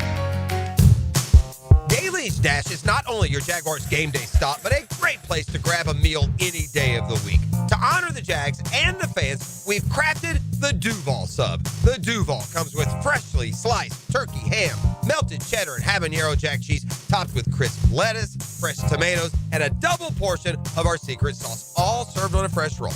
Come by your local's Daly's Dash today to get your delicious Duval Sub. Daly's is the official convenience store sponsor of the Jacksonville Jaguars. Spring has sprung, and so have the bugs. It's Hayes Carline and my friends at Kingfish Pest Control offer an exclusive $99 spring special. That's right, your initial pest control service is just $99. And if you call today, they'll include a free one-time mosquito treatment. Kingfish Pest Control is family-owned, 5-star rated with no binding contracts, and 100% satisfaction guarantee. Call them now to book your service. Only at Kingfish Pest Control, proud partner of the Jacksonville Jaguars. 1010XL is presented by Farah & Farah, exclusive injury law firm of the Jacksonville Jaguars. Protecting you and your family. Call 396-5555. Jacksonville. Jaguars Today on 1010XL. How about, are you playing this in honor of Ken Brady? No, I just, I went in the system. I said, it's got a good beat. All right. So let's come back with it. Yeah. That's my thought process. We found out Ken Brady's a big fan of Danzig and Rat on the ride for golf on Saturday. ET know anything about Rat or Danzig? No, that's a who? There you go. That's a big. That'd be a no. negative. He went, huh? Who that? ET's still. ET's RJ. ET's wondering if you got him some Girl Scout cookies today, Dylan. Nothing, huh? Gotta have them cookies, baby. You do have to have them if you're in the mood for them. All right, let's get to Trevor Lawrence and hear some of what he had to say yesterday after practice. We still have to get to the entire top five, the Tuesday top five question of the day. 5 Jags with the most on the line to gain or lose this offseason, in your opinion. And we'll do that in the final segment coming up. But let's start with what's been the topic for the last several weeks since the Jags acquired him, Travis Hunter, and Trevor Lawrence acknowledges he has a lot of what he refers to as juice. I got a lot of juice. Like he can run all day, a lot of energy. I love it. Good energy. Always dapping guys up, just bringing juice every day. And like I said, high motor, can just go. It's like a kid, just runs around all day. He doesn't get tired, it seems like. So you can't have enough of that. And then as far as just talent, I mean, kind of speaks for himself. Ball skills, run after the catch. He's very explosive. Just didn't realize how explosive he was in and out of cuts. You know, he's impressive to watch, and we've gotten to connect a couple times. It's only going to keep getting better and better. You know, we've only worked together for a couple days now, so we got some time to really dial in on the details. Yeah, very interesting, I think, and to see him in person and talk about how he comes in and out of cuts. I think the ball skills, he's talking just the hands, right? I mean, the ability to adjust to a ball in the air and pluck that ball. We've seen some of those highlight plays that he's been able to make, and, you need another reliable pair of hands out there that once it gets in those hands can do damage after the catch. Hopefully that'll be the case with Travis Hunter, just getting started on the ground floor with his quarterback. And you see that clip of Travis Hunter dancing yesterday? And oh, yeah. BTJ's just standing next to him like, you're going to learn about this humidity. Right. But Travis Hunter's like, nah, man, I'm the Energizer Bunny.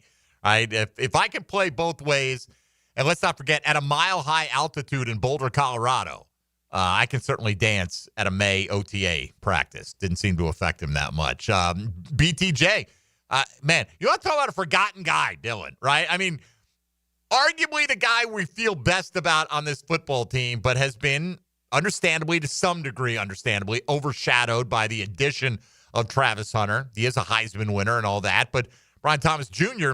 is the number one wide receiver on this team until proven otherwise. And what is up with him? Like, when Trevor sees him now compared to last year at this time, what is he seeing? Obviously, the talent's always been there, but I mean, the confidence, obviously, off the year he had and what he's done. Now he has a full year under his belt where, he's one of the top receivers in the league.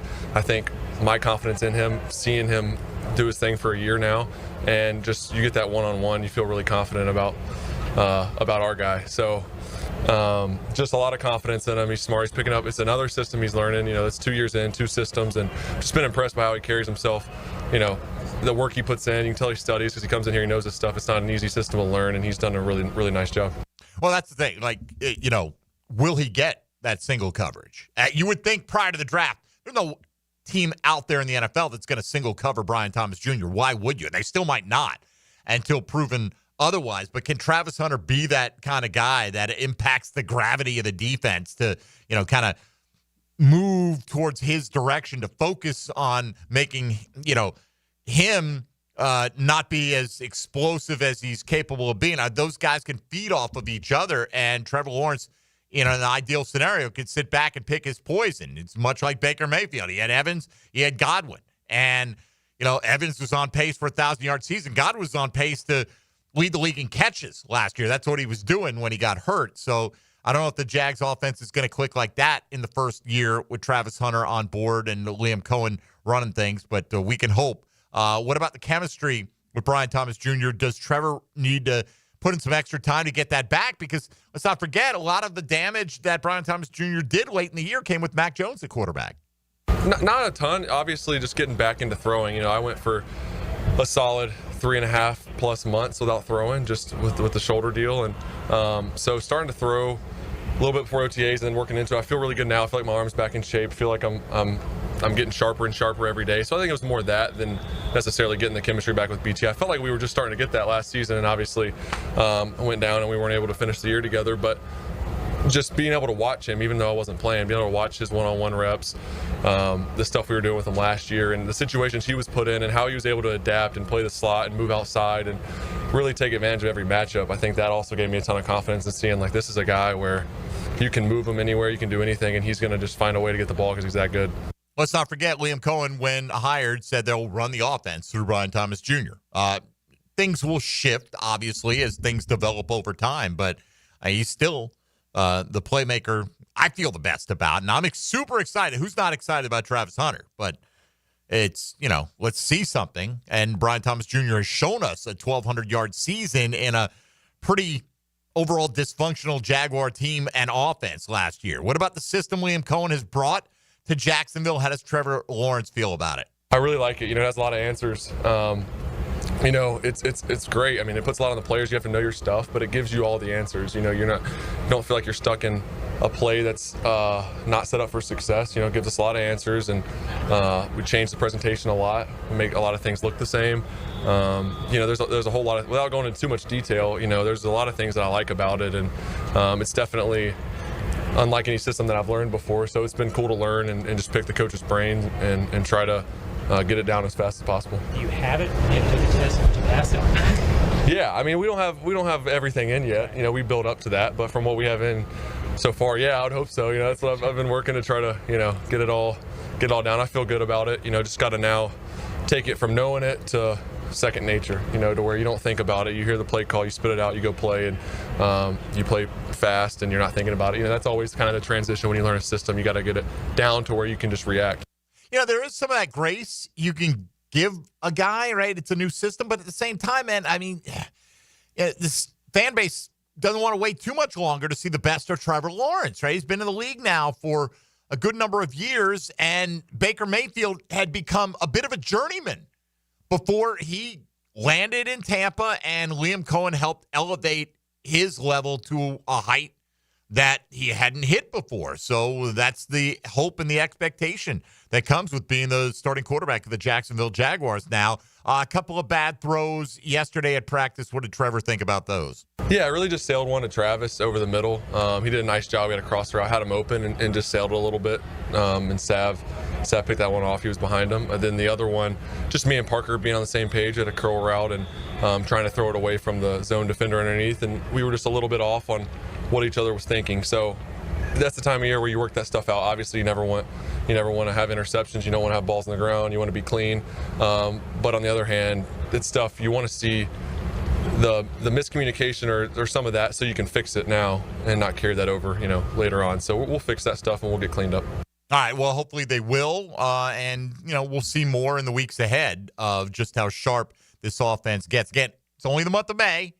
All right, got a long way to go before even training camp opens up. So hopefully a lot of improvement in that time period for this Jacksonville Jaguars team, not just the offense, but that's what we're focusing on today with Lawrence and Yudinsky and Cohen speaking after practice yesterday. By the way, you'll probably hear a bunch of new audio coming up today on Helmets and Heels. Mia O'Brien was out there doing one-on-one interviews after practice. I know Hayes Carline's got some stuff up on the 1010XL audio channels that are out there. I know he spoke with Tyson Campbell, Rick Ballou with Patrick McCarry. So there's a lot of stuff coming out of just that one OTA practice that was open to the media. So definitely take advantage if you couldn't hear that stuff throughout the course of the day yesterday. When we return, Dylan and I will unveil our Tuesday top 5. And today, the Chad and Sandy Real Estate question of the day, asking you the top 5 Jaguars with the most on the line this offseason, either to gain or to lose. We'll see how many I can whittle it down to and keep it somewhere near 5 in my list when we return. And we'll wrap things up. We'll do that straight ahead on Jaguars Today on 1010XL 92.5 FM. Hello, you're on the air. There's more to 1010XL than radio. 1010XL is multimedia. All communication lines are clear. Twitter, Facebook, Instagram, TikTok, YouTube. Find 1010XL on your social channels. Jaguars Today. From the Renewal by Anderson Custom Windows and Doors Studios of 1010XL. Just when you thought we couldn't bring you more, Keon Atlantic is here with a brand new store. We have the same great team to treat you well. With new savings during our grand opening sale. Keon Atlantic is here with the new store. Shop our best offers and largest selection yet. Save big during our grand opening sale. Is there something for everyone on our lot? You bet. If you're ready to experience something new, the all-new Keon Atlantic is ready for you. Your perfect ride is a visit away. Online at KeonAtlantic.com. Keon Atlantic, your coastal Kia connection. Hacker here with an opportunity. Drop 40 pounds by the 4th. You can do it. I dropped my first 40 in 6 weeks. Hayes did it, Dempsey, Ballou, and thousands of others have done it. 40 by the 4th with Awaken180weightloss.com. Plumbing problems? AC not blowing? Septic tank doing whatever septic tanks do? Don't call 3 different companies and play contractor roulette. Just call Duck Duck Rooter. Waddle over to duckduckrooter.com. When you're stuck, call the duck. Hey, I'm Tony from Tony D's Pizza. People ask me all day long, is it the water that makes the difference? Well, yes and no. Even water can't make a good pizza. It's the ingredients, too. The best tomatoes, the best flour, and the best cheese. Oh, and a lot of love. Tony D's New York Pizza, Bay Meadows and 295. I'm Clayton Bromberg, the president of Underwoods. From now until May 28th, we're holding our big diamond sale, and now's the best time to buy a quality diamond of a carat or more. Here are a few reasons. First, there's severe upward pressure on rough diamonds, with 4 price increases already this year. Most of this has yet to hit the polished market, so they're diamonds for sale at the old prices. Next, our diamond cutters asked us to house their inventories of existing big diamonds so we could sell them here prior to them being offered to the jewelry trade in Las Vegas. This allows us the ability to sell from their vast stock at brokerage prices you have to see to believe. All of these diamonds are graded for cut, color, and clarity with independent laboratory grading reports. Now, along with this vast collection of big diamonds, we put all of our own meticulously selected loose diamonds and engagement-style rings on sale at prices from 3% to 25% off. We also take trade-ins, but remember, this sale ends May 28th at Underwood San Marco, Avondale, and the shops of Ponte Vedra. Don't miss the Bari Breakdown with Dr. George Bari on XL Primetime, Wednesdays around 3:20 for the latest in sports injuries. From all the big names in the game, Who's MIA? Who's coming back from injury? Dr. George Barry on XL Primetime, Wednesdays at 3:20. Are your kids ready to play this summer? Come check out The Y. Summer is a time for kids to explore new things and expand the limits of their imagination. At The Y summer camps, every day is a new adventure. Kids can learn about STEM, arts and humanities, athletic sports, outdoor games, and more. Registration is now open, but space is limited and spots are filling up quickly. Learn more and find your adventure at fcymca.org. Search Summer Day Camp. Summer's here, and you can now get almost anything you need for your sunny days delivered with Uber Eats. What do we mean by almost? Well, you can't get a well-groomed lawn delivered, but you can get a chicken parmesan delivered. A cabana? That's a no. But a banana? That's a yes. A nice tan? Sorry, nope. But a box fan? Happily, yes. A day of sunshine? No. A box of fine wines? Yes. Uber Eats can definitely get you that. Get almost anything delivered with Uber Eats. Order now. Alcohol in select markets. Product availability may vary by region. See app for details. This is Greg McGarity, President and CEO of the TaxSlayer Gator Bowl. I'm here to share that the Gator Bowl is actually a year-round organization. We're known for the TaxSlayer Gator Bowl football game, which has been a Jacksonville staple for more than 80 years. Off the football field, the Gator Bowl is also host to the annual Florida State baseball game, a champion of local youth through Gator Bowl charities, and a strong networking organization of local individuals and companies through our membership. We're actually looking to grow membership, which is an affordable, fun way for you to get involved and give back to our community. To learn more, visit GatorBowl.com for more information. The 2025 season schedule has dropped, and single-game tickets are on sale now. Be at the bank to watch Travis Hunter, Trevor Lawrence, and the Jaguars take on the biggest names in the NFL. Don't miss your favorite matchup and secure your tickets now by visiting jaguars.com/tickets or call 904-633-2000. See you this fall, Jags fans. Yes, sir. That's the best decision. I love it. Baseball is back. Jumbo Shrimp Baseball at the newly renovated Five-Star Ballpark is your home for affordable family fun. Tickets start at just $5. Fireworks after every Friday home game and kids round the bases after Sunday games. Log on to jackshrimp.com for tickets and details. Jumbo Shrimp Baseball, affordable family fun.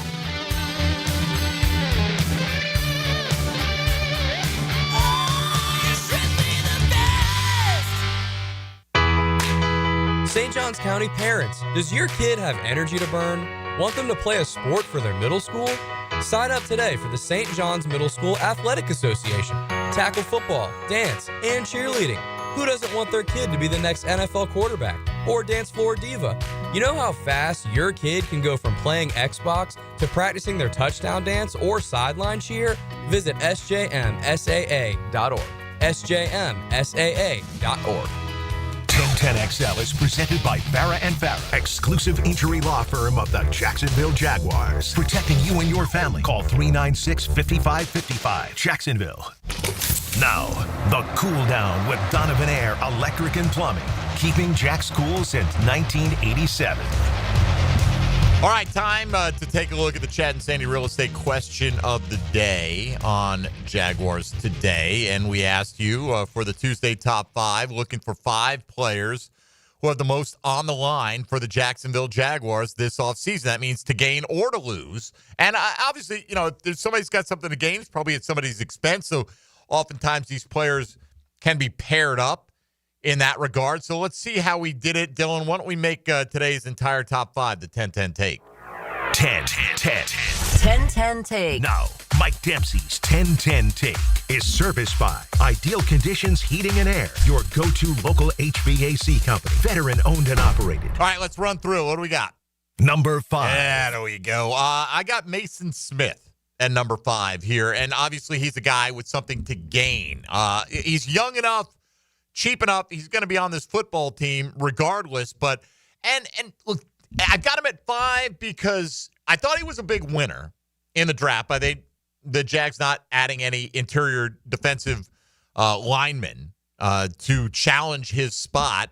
And I have him down this low, though, because look, even if he doesn't start, he's going to play, right? These guys are going to rotate. I don't think anybody thinks Eric Armstead is the long-term vision here, but you've got a chance now to establish yourself with a new regime in year 2 that, hey, I'm the frontline guy already. Eric Armstead can be part of the rotation as well, but I'm the guy that had all that athletic potential that was talked about as a future number 1 overall draft pick at one point when he went to LSU.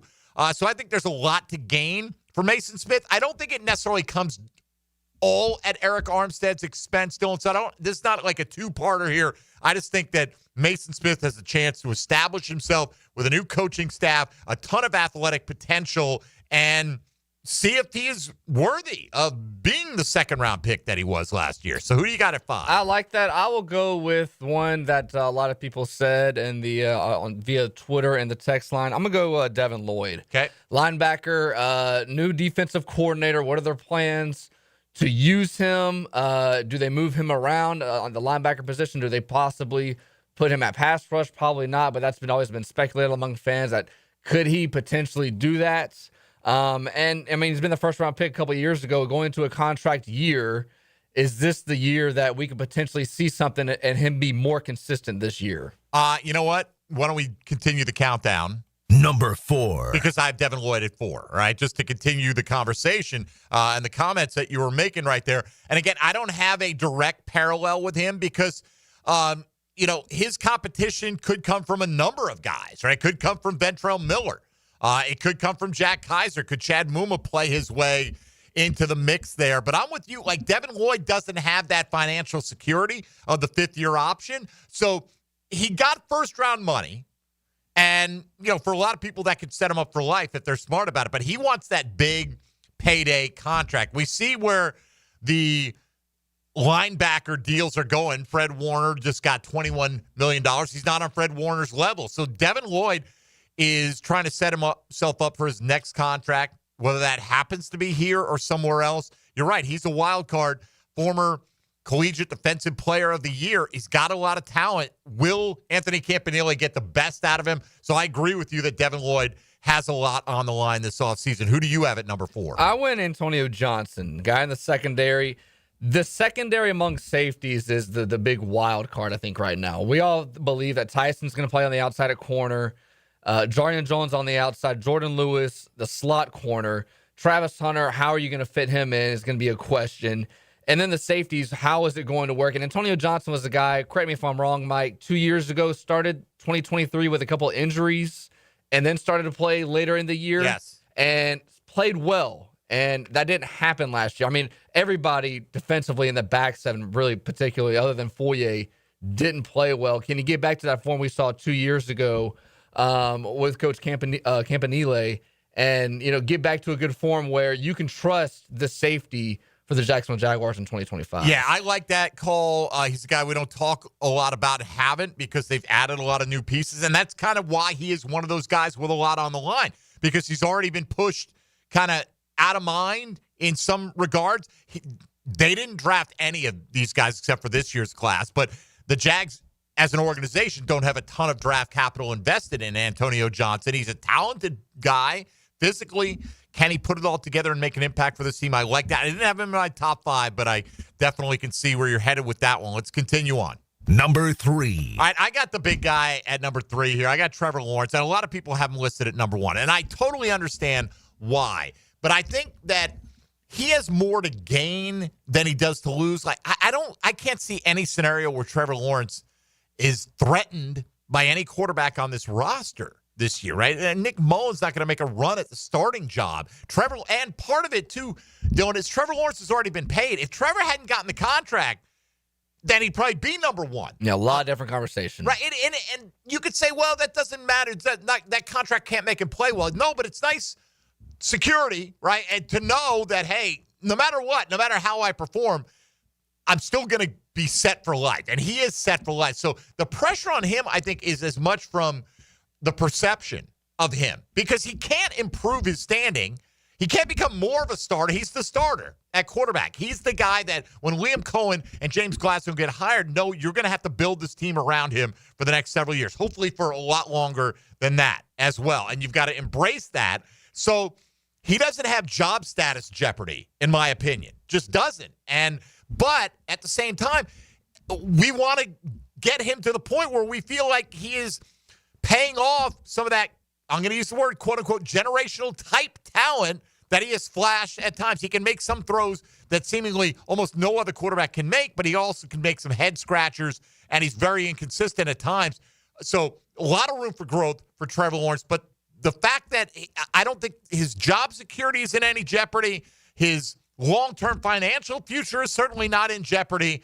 I couldn't put him at number 1 on this list, if that makes sense. Who do you have at 3? Number 3, ETN, going into his final year of his contract, was a first-round pick a couple of years ago.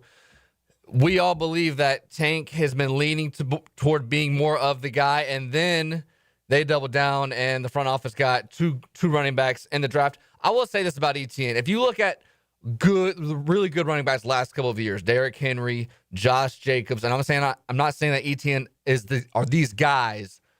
A lot of the running backs performed pretty well in their final year of their contract. Derrick Henry went for 2,000. Josh Jacobs ran for the most yards in the league in the final year of his contract when he was with the Raiders. I wonder if that added motivation can help him take it to another level and be the number 1 guy, because I think a lot of fans, Mike, are foreseeing this as like, okay, it'll be Tank and ETN, and then by about week 10, week 12, it'll be Tootin. The Tootin takeover. And what if ETN has different plans and says, no, I'm still the guy. I've been the number 1 guy the last couple of years. I'm still the number 1 guy here. Well, he better have different plans, right? I mean, that's got to be the attitude that he comes in with. I will weigh in more on ETN as we continue the countdown.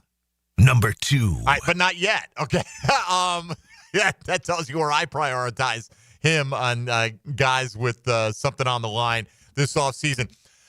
This is a combo platter of offensive linemen here, okay? If I've got to narrow it down to 1, I'm going to say Anton Harrison. I'll tell you why in a second. But Walker Little and Ezra Cleveland, I think Ezra Cleveland, you almost can't find anyone who doesn't think that Wyatt Milam's not going to beat him out. Now, that opportunity is still there for him to prove people wrong, at least hold off Milam for a year, or at least, maybe play well enough to put himself in position to be a key reserve. He's still making a good amount of money, or perhaps get dealt to a situation that some other team can utilize him as a starter if it goes that way that Milam beats him out. You could say the same with Walker Little, right? A lot of people think Fred Johnson's going to be the starting tackle on one of the sides of the ball this year. I say a lot of people I'm talking to in the media, Fred Johnson's a big physical guy who started 6 games for the Super Bowl champs last year.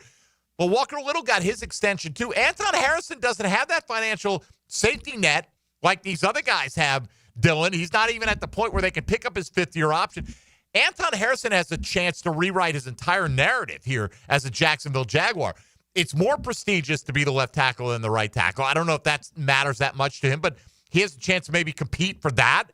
Certainly to solidify himself as a rising piece, an important piece on this offensive line, to put himself in position to get that big money second contract as one of the main protectors for Trevor Lawrence.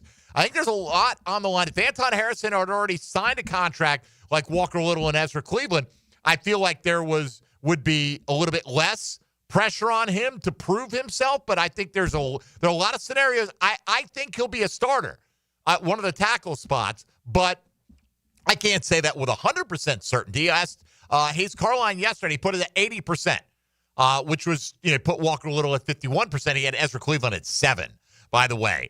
But again, those guys have been paid. So I think the opportunities there for a bunch of offensive linemen to lose their spot, and on the corollary, to be a Fred Johnson, to be a Jonah Monheim, to go out there and blow people's doors off and compete in the offseason and maybe earn a higher spot in the pecking order, even if you're not a starter, to be a game day active, to be whatever the case may be. So I think it's tough to single out one guy on the O-line, but if I have to, I'll say Anton will be that guy. Yeah, I did kind of do the same thing. I had to pick somebody from the offensive line, and for me, it would have been Ezra Cleveland. Okay. Well, I heard Leon and Matt Hayes talking about this yesterday. With the offensive line, the guys that they've got the last couple of years, Ezra they traded for, Anton they drafted, and then a couple other guys that the previous regime got. There's been no competition among that entire offensive line. It was like, okay, we got Luke Fortner. Luke Fortner's the guy. Okay, he can't be the guy. We got Mitch Morris. Mitch Morris is going to be the center. You get Anton. Anton's the guy at tackle. With Ezra, remember he came in. They played Cleveland that week right when they traded for him, and he had to play left tackle, and he had to be the guy because Cam Robinson was hurt. The point I'm trying to make is there was no competition, and now we have the competition. And I think the guy that has been the start of the last year or two that's going to be squeezed as Ezra Cleveland. Now he's going to have that opportunity. Obviously, they're all going to get that opportunity at guard. But I just wonder, I mean, right now, I don't know how much you can get out of an offensive line when you're in your underwear, right? You're running around right now. Sure. And I wonder when you get to training camp and you put the pads on, they're going to do a, God bless, what do you call it? The practice they have before the preseason where they do a scrimmage with the Dolphins. They said they're going to do it with the Dolphins this year. Inter squad, not whatever. inter squad, just joint practice. Joint practice, thank you. They're going to have a joint practice with the Dolphins. So I wonder if you can maximize the time there with the offensive line. When you have pads on, you can say, okay, this is the offensive line that we're going to go with moving forward as we get closer to the season. Because it's hard to see what you have when you're not in pads. I agree with that. But, this question encompasses the entirety of the offseason, which includes training camp. So at some point, that competition comes to the fore. And you've got a chance and an opportunity to prove that you're the guy in a physical environment. We'll see. All right, I think I know who your number one is going to be, so let's get to the final one. Number one. All right, for me, it's a two-way street here. It has to be a two-way street on this one. ETN with a lot to lose, Bajal Tutin with a lot to gain. I do think they drafted Bajal Tutin with an eye towards him eventually being the lead back, and I think they're open to it being immediately if it plays out that way on the practice field. For ETN, Dylan, look at Rico Dowdle. Ran for 1,000 yards last year, right? Where's he? Carolina. Right. As a backup. And Chuba Hubbard's got a long-term extension there that he signed last year. They drafted Jonathan Brooks. He'll probably miss the season, but he's still there for the future.